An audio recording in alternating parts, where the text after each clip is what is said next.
காசா ஒப்பந்தத்தினுடைய இரண்டாம் கட்டத்திற்கு செல்ல இஸ்ரேல் மீது அமெரிக்கா அழுத்தம் கொடுக்கிறது என்கிற செய்திகள் வெளியாகி இருக்கேன்னா ஃபர்ஸ்ட் கட்டம் முடிவடைகிறது, இரண்டாம் கட்டம் போகணும், இஸ்ரேலிய ராணுவம் பின்வாங்க வேண்டும், காசா பாலஸ்தீன மக்களிடத்தில் ஒப்படைக்கப்பட வேண்டும் என்கிற நிபந்தனைகள் இருக்கக்கூடிய நேரத்தில் தான் தற்போது இந்த செய்திகள் வெளியாகி இருக்கிறது. இஸ்ரேலிய ஆக்கிரமிப்பு ராணுவம் பின்வாங்குவதற்கு இரண்டாம் கட்டத்திற்கு நகர வேண்டும் என்கிற அழுத்தங்களை அமெரிக்கா கொடுக்கிறது என்கிற செய்திகளும் இன்றைக்கு வெளியாகி இருக்கக்கூடிய நேரத்தில் இஸ்ரேலிய சிறைகளில் கத்தர், ஆனால் திடீர்னு கத்தருடைய பிரதமர் நாங்கள் அதெல்லாம் செய்யறதில்லை என்று பேசும்போது அந்த பேச்சில் என்ன சொல்றாருன்னு கேட்டால், நாங்கள் பாலஸ்டைன் ஃபோர்ஸஸுக்கு எதுவும் பண்றதில்லை, பாலஸ்தீனம் என்கிற நாட்டுக்கு செய்து கொண்டிருக்கிறோம்ங்கிறார். அதை என்ன நுணுக்கமான வார்த்தைகளை பயன்படுத்தி நாங்கள் கொடுக்கிறோம் ஆனால் கொடுக்கல என்கிற விதமாக அவர் இன்றைக்கு சொல்லியிருப்பது மட்டுமல்லாமல் மேலதிகமாக சொல்லும்போது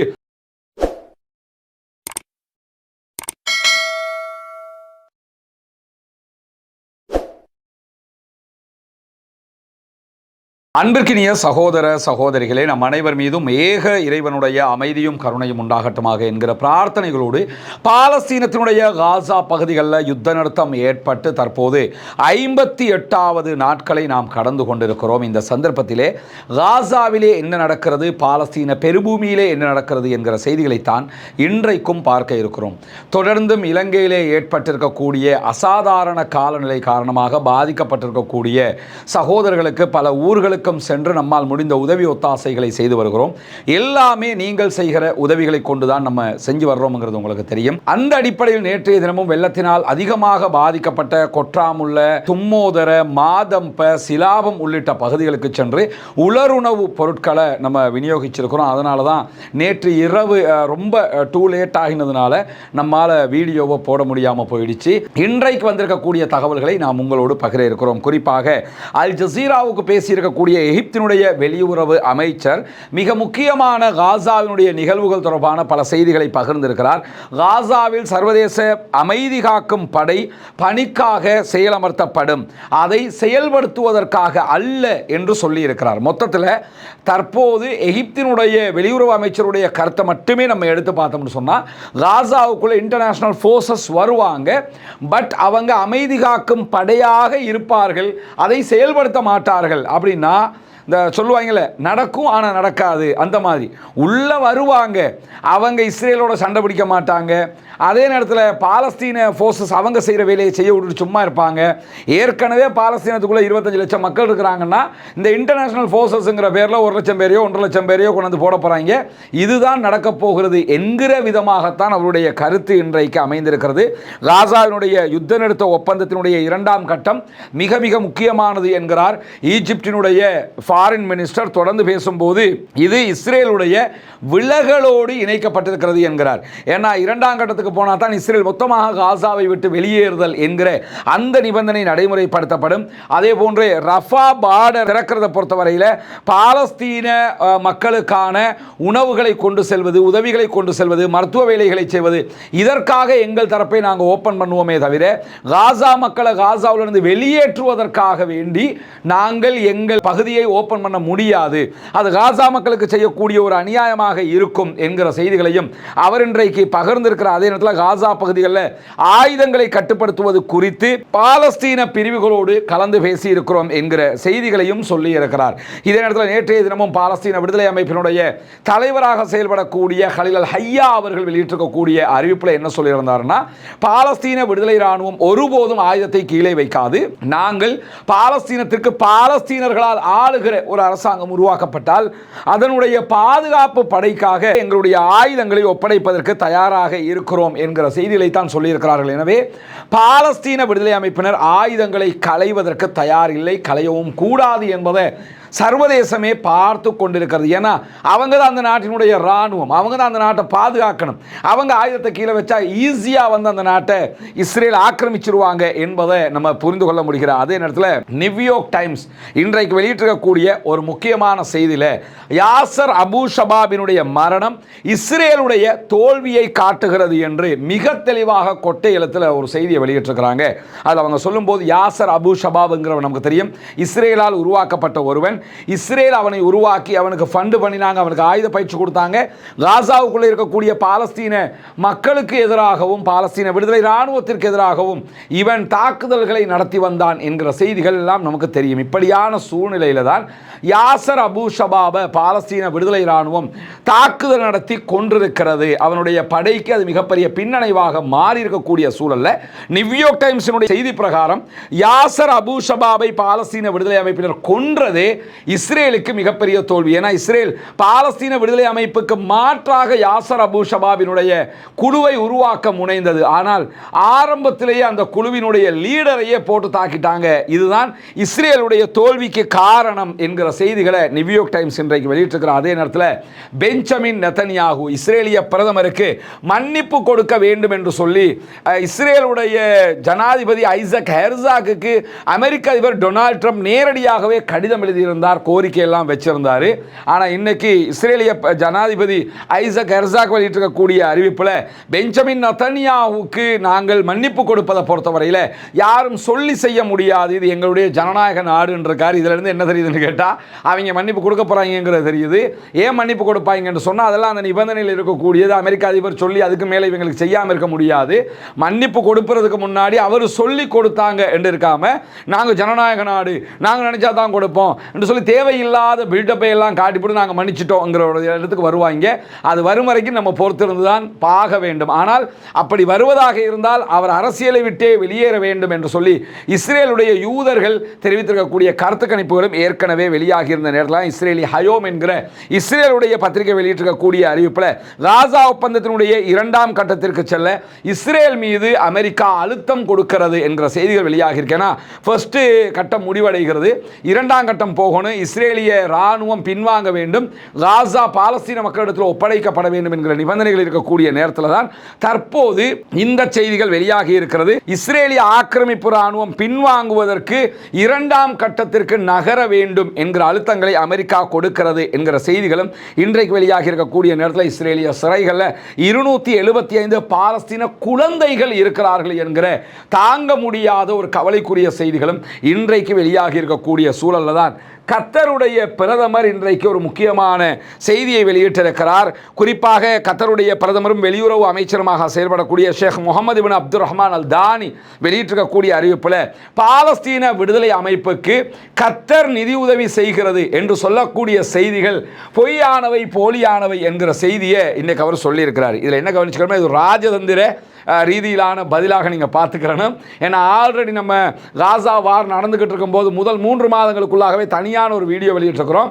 பாலஸ்தீன விடுதலை அமைப்பினுடைய இந்த போராட்டத்திற்கு உதவக்கூடிய நாடுகள் எது என்று சொல்லும்போது ஆரம்ப கட்டமாகவே பாலஸ்தீன விடுதலை அமைப்புக்கு 3 பில்லியனுக்கு மேலே யூஎஸ்டி 3 பில்லியன் யூஎஸ்டிகளுக்கு மேலே உதவி செய்த ஒரு நாடு தான் சவுதி அரேபியா.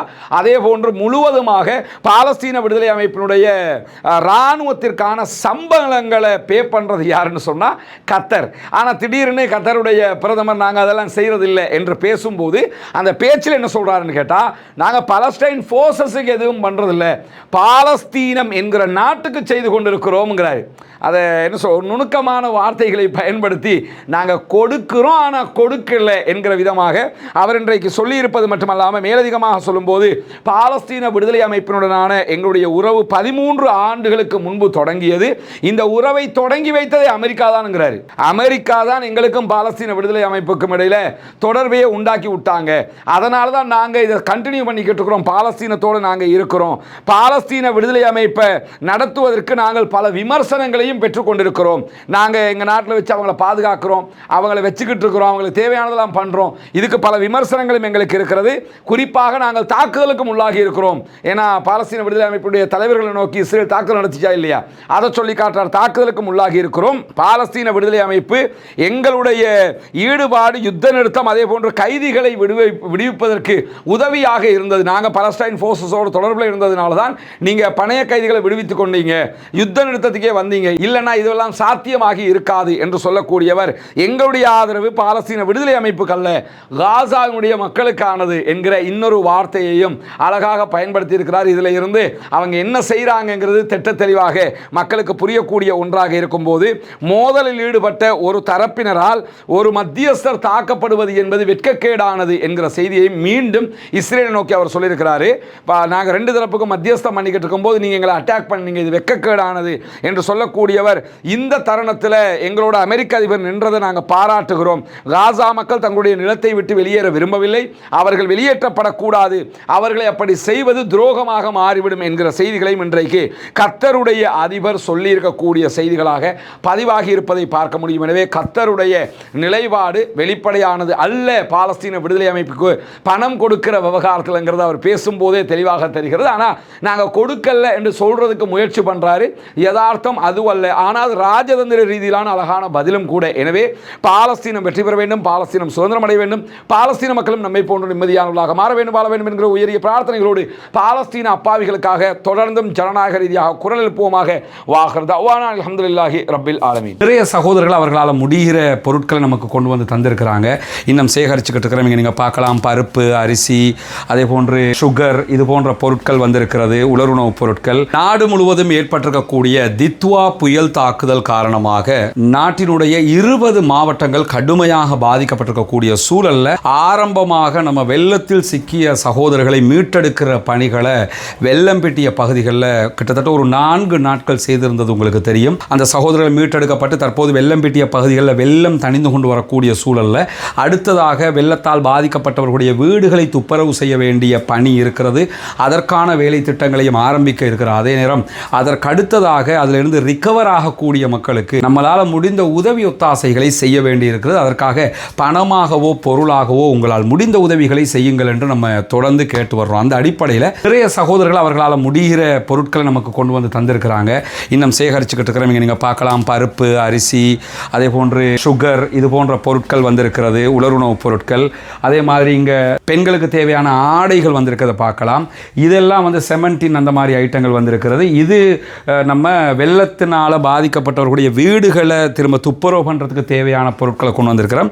இதெல்லாம் அந்த ஷூ ஒர்க் பண்ணுறவங்க போட்டுக்கிட்டு ஒர்க் பண்ணக்கூடிய ஷூ இருக்குது. அதே மாதிரி இது இன்னைக்கு நம்ம சகோதரர்கள் தருகிற பணங்களை கொண்டு சில பொருட்களை வாங்கியிருக்கிறோம். அதில் இன்றைய தினம் கம்பளைக்கு 10 ப்ரெஷர் கன் அனுப்பி இருக்கிறோம். வீடுகளை துப்புரவு பண்ணும்போது வெறுமனே பட்டையால் தண்ணியால் நம்ம பிடிச்சிருந்தோம்னா ஈஸியாக கழுவி முடிக்க முடியாது. இது வெஹிக்கிள்களை கழுவக்கூடிய ப்ரெஷர் கன்.